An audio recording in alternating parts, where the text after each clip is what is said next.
Merci beaucoup les internautes. Vous qui nous suivez partout, nous vous saluons partout dans le monde. C'est bel et bien votre émission intitulée Les changements des sacerdoces. J'ose croire que vous nous suivez beaucoup dans le monde. Nous saluons toute l'équipe technique qui ne cesse jamais de nous soutenir. Il s'agit du côté de la réalisation de l'ingénieur Carmel et l'ingénieur Samuel. Nous vous saluons beaucoup. Comme nous venons de parler, c'est votre émission à la découverte, les changements des sacerdoces. C'est bel et bien votre serviteur, humble serviteur, Glody Mamenga. Nous sommes venus aujourd'hui pour vous présenter un sujet très percutant, un sujet très important, très profond, qui va vraiment vous édifier partout dans vos maisons, partout devant vos grands écrans, devant vos téléphones. Merci beaucoup. Qu'est-ce qu'on appelle les changements des sacerdoces? Les changements des sacerdoces, chers internautes, par définition d'abord, avant que nous commencions à expliquer, il faudrait au préalable que vous puissiez maîtriser d'abord les concepts par lesquels nous voulions aborder. Les changements des sacerdoces, par définition, le mot sacerdoce est un service sacré fait au nom des divinités pour rechercher la faveur de l'homme envers son Dieu. C'est ce qu'on appelle d'abord sacerdoce. Donc, c'est un service sacré fait au nom des divinités pour rechercher la faveur de l'Éternel envers les hommes. Mais vous allez se demander dans vos vidéos, dans vos écrans, partout où vous êtes, pourquoi nous sommes attirés de parler sur les changements des sacerdoces. J'aimerais encore vous rappeler une histoire dans la Bible. Je suis dans le livre de J, chapitre 15, verset 16. Vous allez comprendre une chose très importante. La Bible dit, Samson, après avoir tué le lion, il y passa, il avait continué sa route. Mais lorsque il est revenu, après avoir parcouru la journée, il avait trouvé du miel, un essaim de miel qui sortait dans le lion. Il a pris cette portion de miel et Samson ira proposer l'énigme aux Philistins. Il a proposé l'énigme le premier jour. Suivez que dans le pays des Philistins, il n'y avait aucune personne qui était capable d'expliquer l'énigme de Samson. Et la Bible dit, les Philistins étaient vraiment inquiets parce qu'ils n'avaient pas l'explication de l'énigme. Et ils s'inquiétaient. Et pour que les Philistins reçoivent l'explication de l'énigme, il a fallu qu'ils puissent recourir à la femme de Samson. Voyez? Donc c'est la femme de Samson qui avait l'explication, qui était un canal pour apporter l'explication de l'énigme de Samson. Or, qui est Samson?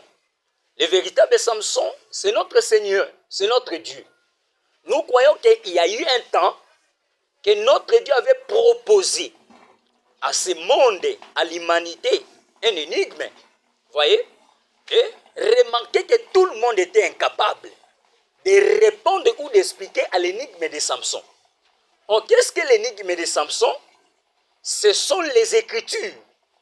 Chers internautes, je vous révèle aujourd'hui que les Écritures que nous lisons dans la Bible, c'est l'énigme de l'Éternel. C'est les paraboles. Raison pour laquelle, quelque part, dans le livre de Matthieu, la prophétie dit ceci. J'ouvrirai ma bouche en parabole, j'annoncerai les choses cachées. Voyez? Donc cela veut dire, l'Éternel, depuis les temps éternels, il avait déjà la promesse de parler en parabole. C'est que la Bible tout entière, ce sont des paraboles de l'Éternel. Et sans l'explication favorable, vous n'aurez pas la pensée de l'Éternel. Cela veut dire quoi? Cela veut dire que la Bible tout entière, c'est les paraboles de l'Éternel. Mais remarquez les Philistins. Pour qu'ils puissent recevoir l'explication de l'énigme, il a fallu que ces derniers puissent contacter sa femme. Or, la femme de Samson, chers internautes, suivez très bien. En réalité, c'est le Seigneur Jésus-Christ. C'est le Fils de la droite de Dieu. C'est lui seul qui avait le monopole, qui avait la capacité d'expliquer les pensées cachées du cœur de son mari. C'est que la femme de Samson qui a révélé aux Philistins l'énigme, en réalité c'est le Seigneur Jésus-Christ. Parce que je vous révèle que avant la venue de notre Seigneur Jésus dans le monde, il n'y a jamais eu l'explication des Écritures. La Bible tout entière était toujours mystère. Raison pour laquelle, dans le livre d'Apocalypse chapitre 5, là l'apôtre Pierre, le prophète Jean est tenté de me saluer, me dit, oh, mon cher frère, tu es libre pour parler de ces choses. Nous remarquons dans le livre d'Apocalypse chapitre 5, un prophète qui est en train de pleurer. Qu'est-ce qu'il pleurait? Écoutez ce que dit l'Écriture. La Bible dit, je pleurais beaucoup parce que personne ne fut trouvé digne d'ouvrir les livres ni de les regarder. Voyez? Cela veut dire, le prophète Jean pleurait parce que personne n'était digne d'ouvrir les livres ni de les regarder. C'est que depuis les cieux sur la terre, il n'y avait personne pour regarder les livres. Je vous dis que ce n'était pas un livre physique, comme un livre pareil à un livre d'histoire, comme beaucoup de prédicateurs les conçoivent. Je vous dis, ce livre, c'était la Bible.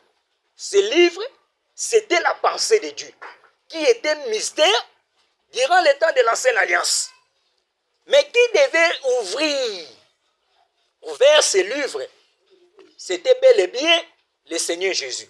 C'est que nous comprenons, la femme de Samson qui a plaidé, qui est allée intercéder auprès de son mari pour que ce dernier lui donne l'explication de l'énigme, c'est le Seigneur Jésus-Christ qui a apporté la révélation des mystères cachés par le Père. Voyez? Alléluia. Que Dieu vous bénisse. Soyez bénis au nom du Seigneur. C'est que nous étions en train de parler que la Bible tout entière, ce sont des mystères. Voilà pourquoi il nous avait été utile de vous parler sur les changements des sacerdoces. Comme nous l'avions défini, qu'est-ce que les sacerdoces? Pour ne pas se répéter, c'est un service sacré fait au nom des divinités ou chercher la faveur de Dieu envers les hommes. Maintenant, où est-ce que les sacerdoces a commencé? Parce que nous ne pouvons pas aborder directement le changement des sacerdoces si l'on ne comprend pas l'origine du sacerdoce. Aujourd'hui, beaucoup exercent les sacerdoces. Ce qu'on appelle aujourd'hui le ministère de la parole. Parce que j'aimerais déjà soulever ou arranger ou vraiment apporter une correction, excusez-moi avec le terme, si ça peut paraître dur. Il n'y a pas le ministère de la prière. Ça n'existe pas, chers frères. Ça n'existe pas, le ministre. Oh, le ministère de la délivrance, ça n'existe pas. Ministère de la prière, ça n'existe pas. Dans la Bible, selon les Écritures, il existe seulement le ministère de la parole. Voyez? Raison pour laquelle l'Écriture dit, étant monté au ciel, il a amené les captifs. il a fait les dons aux hommes. Il a donné l'un comme apôtre, l'un comme docteur, l'un comme prophète, l'un comme évangéliste et pasteur. Cela veut dire il n'y a pas un ministère de la prière. La prière, c'est une portion que nous retrouvons dans la parole. Donc, la parole, c'est une main qui engendre toutes choses. Vous voyez? La parole, c'est une main. La parole nous engendre les dons. La parole nous engendre la prière. La parole nous engendre tout ce que nous pouvons faire dans les sacerdoces. C'est que il faut déjà enlever cet équivoque. Ministère de la parole, ministère de la délivrance, ça n'existe pas. J'étais en train de dire que les sacerdoces, c'est un service sacré. Vous voyez? Mais où est-ce que les sacerdoces ont commencé? Parce que beaucoup exercent les sacerdoces en ignorant même l'origine de ces sacerdoces. Chers frères, j'aimerais déjà vous révéler que aucun homme de ce monde, aucune personne ne peut exercer une chose sans que l'Éternel soit le premier exécutant. Donc, si aujourd'hui, il y a des ministres, il y a eu déjà un premier ministre de Dieu, c'est Dieu lui-même. Si aujourd'hui il y a des serviteurs, Dieu l'était en première position. Cela veut dire, avant que vous exercez les sacerdoces, le premier exerçant ou exécutant, c'est notre Dieu. Les sacerdoces ont commencé par notre Dieu. Les sacerdoces ont commencé depuis le jardin d'Éden. Et soulignons que on ne peut pas parler du sacerdoce sans qu'il y ait un problème, sans qu'il y ait ce qu'on appelle litige. Donc, les sacerdoces apparaissent. Les sacerdoces se manifestent, c'est lorsqu'il y a un contentieux, c'est lorsqu'il y a un problème entre l'homme et Dieu. Vous voyez? Retournons dans la création. Lorsque Adam craignait encore Dieu, lorsqu'Adam observait la loi, vous ne verrez nulle part que l'Éternel vient pour exercer les sacerdoces. L'Éternel est venu exercer les sacerdoces. C'est lorsque l'homme s'est désobéi à son égard. Cela veut dire que le sacerdoce est manifesté à cause du péché. C'est un service pour les péchés. Vous voyez? Le sacerdoce, c'est un service de péché. Donc, l'Éternel a établi les sacerdoces, c'est pour réconcilier l'homme avec lui-même. Vous voyez? L'Éternel ne pouvait se réconcilier avec l'homme qu'au moyen du sacerdoce. Donc, on comprend que le sacerdoce, c'est un canal par lequel l'Éternel utilise pour que l'homme revienne à lui. Vous voyez? Je vous salue vraiment, chers internautes, vous qui nous suivez. J'espère que là, vous êtes dans vos écrans, dans vos téléphones. Vous êtes déjà persuadés, vous êtes déjà édifiés. Dans quelques secondes que nous sommes en train de parler, vraiment que l'Éternel vous bénisse et que vous puissiez s'abonner beaucoup dans cette émission. Vous voyez?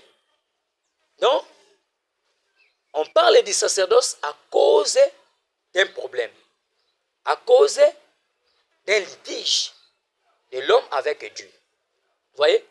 Maintenant, nous voulons expliquer quels sont les objectifs du sacerdoce. Pourquoi les sacerdoces?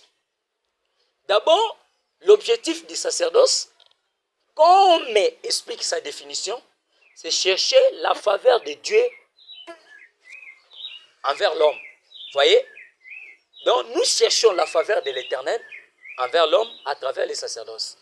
Mais le sacerdoce n'est pas seulement la faveur de l'Éternel, le sacerdoce a été aussi exercé.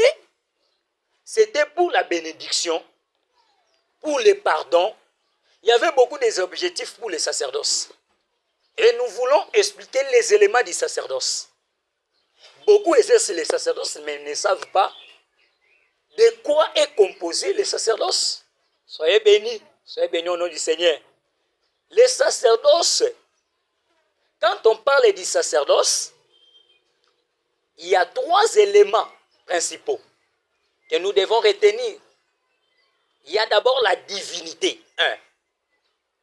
2, il y a les sacrificateurs. 3, il y a les sacrifices. Donc, dans les sacerdoces, il y a d'abord la divinité, il y a les sacrificateurs et les sacrifices. Voyez, je peux aller plus loin pour dire l'autel. C'est-à-dire, quand on exerce les sacerdoces c'est un service de la divinité. Voyez, à part la divinité, il faut qu'il y ait un sacrificateur et un sacrifice. Raison pour laquelle, si nous retournons dans l'ombre, lorsqu'Adam péchait, l'Éternel fit le premier sacrificateur de la Bible. La Bible dit vers le soir, une voix parcourit les jardins en demandant où es-tu? Et Adam était allé se cacher sous les feuilles de figuier. Voyez, l'Éternel va aller tuer un animal. Il prendra la peau de cet animal, va revêtir Adam. Voyez, ce que l'Éternel était en train de faire ici, c'était le sacerdoce. C'est pour nous dire, le sacerdoce n'a pas commencé, j'anticipe, avec les Lévites, mais le sacerdoce a commencé d'abord par l'Éternel lui-même. L'Éternel fit le premier sacrificateur. Voilà pourquoi aujourd'hui, nous ne pouvons pas se vanter. Nous ne pouvons pas s'enorgueillir. Parce que l'Éternel lui-même est le maître du sacerdoce. L'Éternel lui-même est l'objet central du sacerdoce. Il fit le premier sacrificateur. Et c'est un sacrificateur qui n'avait pas de limite. Nous allons le voir. Pourquoi nous avons intitulé notre thème le changement du sacerdoce? Parce que j'anticipe déjà pour dire que le sacerdoce lévitique était un sacerdoce qui avait des limites, qui avait des faiblesses. La mort empêchait le souverain sacrificateur de demeurer éternel pour exercer ce sacerdoce pour toujours. La mort les empêchait. Les sacrificateurs mouraient. Mais il y a un sacerdoce dont les sacrificateurs, la mort ne peut pas les toucher. La mort ne peut pas les récupérer. Vous voyez? Nous allons l'aborder ça au fur et à mesure. Ça, ce n'est que du sel et du miel que nous sommes en train de vous donner pour comprendre la quintessence de notre thématique. Vous voyez? Donc l'Éternel fit le premier sacrificateur, pour ne pas se répéter. Mais nous devons se demander. La Bible dit, l'Éternel tua un animal et revêtit Adam. La Bible ne nous a pas parlé de l'animal par lequel que l'Éternel avait tué. Mais grâce aux Écritures, que nous sommes allés découvrir que l'animal que l'Éternel avait tué dans le jardin d'Éden, c'était effectivement l'agneau. Vous voyez, c'était l'agneau. Parce que si vous consultez, voyez, Proverbe chapitre 26, verset 26 à 27, l'Écriture dit, les agneaux sont là pour te vêtir et les boucs sont là pour payer les champs. Donc, les agneaux sont là pour vêtir. Si nous comprenons, la peau de l'animal que l'Éternel avait revêti l'homme dans le jardin d'Éden, c'était l'agneau. Or, d'après Jean-Baptiste, l'agneau c'est toute une personne. Selon qu'il est écrit, voici l'agneau de Dieu qui ôte les péchés du monde. C'est que le véritable agneau, c'est le Seigneur Jésus-Christ. Soyez bénis au nom du Seigneur. Voyez, c'est que nous comprenons, l'Éternel fit le premier sacrificateur, dont le sacrifice était déjà le Seigneur. Parce que je vous révèle, chers frères, chers ministres, Soyez bénis. Que l'agneau qui a été égorgé dans le jardin d'Éden, c'était le Seigneur Jésus. Parce que moi, je crois, avec les Écritures, que le Seigneur Jésus fit un animal immolé depuis la création du monde. Voilà pourquoi les Juifs étaient seulement des simples victimes de la mort de Jésus. En réalité, personne n'a tué Jésus. Si nous entrons dans la profondeur de l'évangile, Jésus était un animal tué depuis la création. Selon qu'il est écrit, ce n'est pas par des choses périssables, par de l'or et par de l'argent que vous avez été rachetés de la même manière que vous avez hérité de vos pères, mais comme d'un agneau, sans tache, sans défaut, prédestiné avant la fondation du monde, mais manifesté à la fin de ce siècle. Voyez, c'est que Jésus était un agneau prédestiné avant la fondation du monde. Alléluia. Voyez? Mais l'Écriture dit manifesté à la fin de ce temps, à la fin du temps. C'est qu'aujourd'hui, nous ne pouvons pas attendre encore un autre sacrifice que l'Éternel peut nous donner. Jésus-Christ était le dernier sacrifice pour le pardon du péché. Voilà pourquoi nous exhortons tous les frères, tous les sœurs, voyez, tous les hommes de Dieu, de quitter les sectes, de quitter le fanatisme. Nous ne serons pas sauvés par le fanatisme. Voyez, vous demeurez dans une église, c'est parce que c'est une église qui est bien construite, parce que c'est un pasteur qui fait des dons, parce que c'est un bourgeois. Mais nous demeurons dans les églises où il y a la parole vitale, où il y a la parole authentique. Voyez? Parce qu'il y a des églises, supportez-moi, qui enseignent que Jésus était tout simplement comme un prophète. C'est un prophète simple. Et nous devons entendre un autre prophète.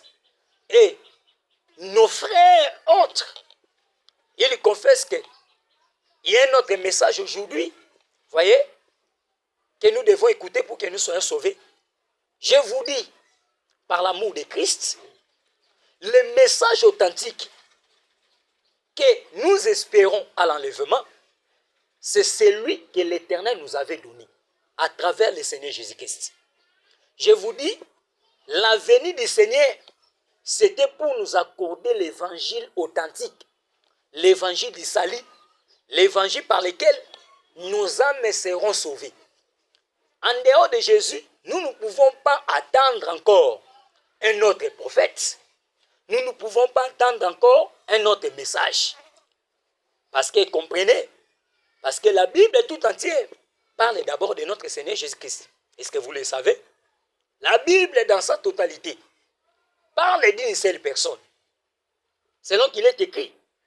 Vous sondez les Écritures. Là, je suis dans le livre de Jean, chapitre 5, verset 39. C'est une écriture que vous lisez bel et bien. Voyez? Vous sondez les Écritures. Vous croyez en elles avoir la vie, mais ce sont elles qui rendent témoignage de moi. C'est que toutes les Écritures rendent témoignage de notre Seigneur Jésus-Christ. Voilà pourquoi nous disons, dans l'ombre, vous allez remarquer que le fils de cette femme qu'on appelle la femme de distinction, Soulamite, était mort. Quand cette femme venait, elle courait pour venir chercher la vie sauve à son enfant. L'Écriture dit, Géasi avait précédé. Géasi était venu pour guérir l'enfant.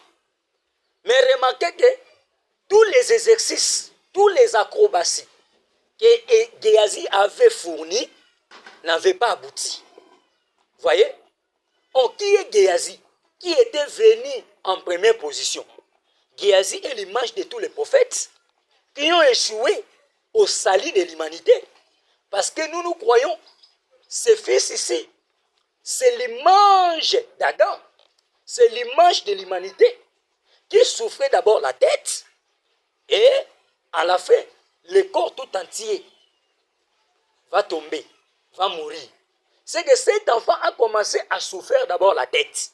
C'est la tête qui a touché la santé, le corps de cet enfant. Vous voyez? Or, la tête qui était dérangée, la tête qui était malade, c'est d'abord le premier homme, Adam. Et quand Adam va mourir, c'est le corps tout entier qui va mourir. Selon qu'il est écrit, comme tout meurt en Adam. C'est qu'à travers la mort d'Adam, que l'humanité était tombée dans la chute. Que l'humanité était perversie. Voyez? Que l'humanité avait péri. C'est que la tête de cet enfant nous parle du premier homme Adam. Et quand la tête va mourir, le corps tout entier va succomber. Voyez? Mais remarquez, quand cet enfant est mort, Géasi était venu pour guérir cet enfant. Mais Géasi fut incapable. Mais qui était capable de ressusciter cet enfant? C'était le prophète Élisée. Élisée viendra à la seconde position. Vous voyez? Or, Élisée, qui viendra à la seconde position, c'était l'image de notre Seigneur Jésus-Christ, qui avait laissé un temps à tous les prophètes de travailler, à tous les prophètes d'exercer un ministère. Mais tous, ils ont échoué. Vous voyez? Lorsque Élisée viendra, ce que j'aime chez le prophète, c'est quoi? Il était d'abord sage. Parce qu'il savait que si je guérissais cet enfant, les autres viendraient aussi après moi. Lorsque ces prophètes entrent dans la maison, remarquez une chose très importante. Chers internautes, que le Seigneur vous bénisse. Ce dernier va fermer d'abord la porte de la maison. C'est pour dire, après moi, personne ne viendra. Voyez? Quand il va fermer la porte, il va descendre sur l'enfant. La Bible dit, Élisée se coucha sur l'enfant. Il va mettre ses yeux sur les yeux de l'enfant, sa bouche sur la bouche de l'enfant, sa tête sur la tête de l'enfant. Donc Élisée a pris la taille de cet enfant. Mais je m'imagine un grand papa comme Élisée s'est conformé à la taille de ces petits. C'est un mystère. Mais c'est ça le mystère de Philippiens chapitre 2 versets 7 à 8. Existant en forme de Dieu, n'a point regardé comme une poids arrachée, mais il s'est dépouillé en prenant la forme d'un serviteur. Voyez? Donc Élisée qui devient même taille avec l'enfant, c'est notre Dieu qui avait pris la même forme, la même nature que nous. Voyez? Mais c'était dans le but de nous ressusciter. C'est que cet enfant, c'est l'image de l'humanité. Voyez? Qui avait souffert, et après avoir souffert, il va mourir. C'est ça, la chute de l'humanité, à travers le péché d'Adam. Voyez? Et quand Élisée vient, il va ressusciter cet enfant. Mais avant de ressusciter, il faut qu'il puisse d'abord, au préalable, fermer la porte. Voyez? Or, quand Élisée ferme la porte, cela indique que, après moi, personne autre viendra pour faire le travail. Cela veut dire, la venue de notre Seigneur Jésus-Christ, c'était la fin de la mission prophétique pour le salut. En dehors de Jésus, nous ne pouvons pas espérer à un autre prophète. Nous ne pouvons pas attendre un autre prophète. Cela veut dire, nous comprenons que c'est lui qui a commencé le sacerdoce, c'est notre Dieu. Et nous avons expliqué les éléments du sacerdoce. Le sacerdoce comprend la divinité, les sacrificateurs et les sacrifices. C'est-à-dire, s'il n'y a pas la divinité, il n'y a pas un sacrificateur, il n'y a pas un sacrifice, on ne peut pas considérer ça comme un sacerdoce. Donc, en parlant du sacerdoce, nous avons la divinité, les sacrificateurs et les sacrifices. Je crois, avec le temps, nous allons encore se déployer les ailes pour vous expliquer en longue et en large. Voyez? Maintenant, pourquoi Dieu avait donné les sacerdoces? Les objectifs de ces sacerdoces. Pourquoi l'Éternel avait donné les sacerdoces? Parce que nous avons dit, c'est l'Éternel qui a commencé les sacerdoces. Mais ça, c'était un sacerdoce universel. C'était un sacerdoce là, non institutionnel. Cela veut dire qu'il n'y avait pas un ordre. Voyez? Il y avait un désordre. Mais l'Éternel viendra institutionnaliser les sacerdoces. C'est-à-dire établir un ordre. Il viendra choisir une tribu qu'on appelle la tribu de Lévi. C'est par cette tribu que l'Éternel va conférer les sacerdoces. Vous voyez? C'est la tribu de Lévi qui exerçait les sacerdoces en Égypte. Pardon? En Israël. Vous voyez? Et l'Éternel va dire que les Lévites vont occuper maintenant la place de tous les premiers-nés en Israël. Donc, nous avons les sacerdoces universels ou non institutionnels. Celui qui a commencé à exercer ça, c'est notre Dieu. Abel aussi a exercé ça. Abraham aussi a exercé ça. Voyez? Noé aussi a exercé ça. Parce que les sacerdoces, c'est aussi une forme de la chefferie. Voyez? C'est aussi une forme de la chefferie. Voilà pourquoi, si vous lisez, la Bible dit, dans la maison de Laban, il y avait des téraphins. Donc, Nana quoi Laban, excusez-moi, je serai bilingue.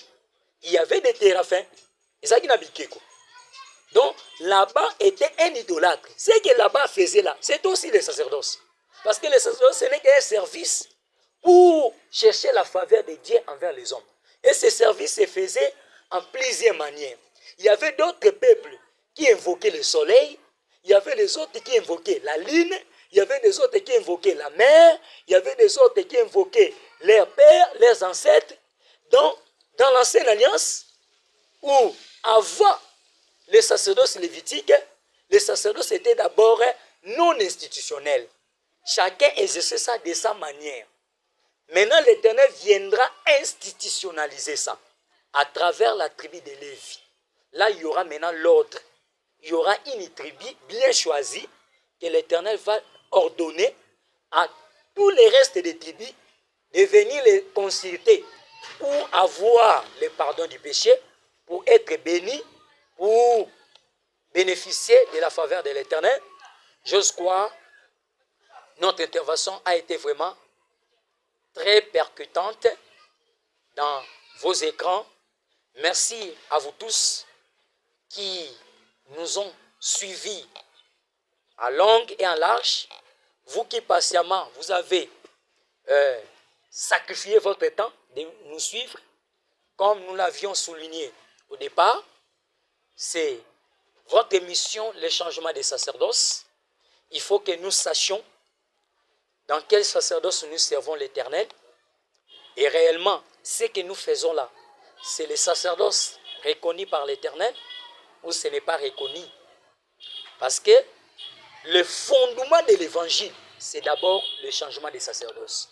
Si vous ne connaissez pas que le sacerdoce est changé, vous allez servir le Seigneur pendant 50 ans, mais dans l'ignorance.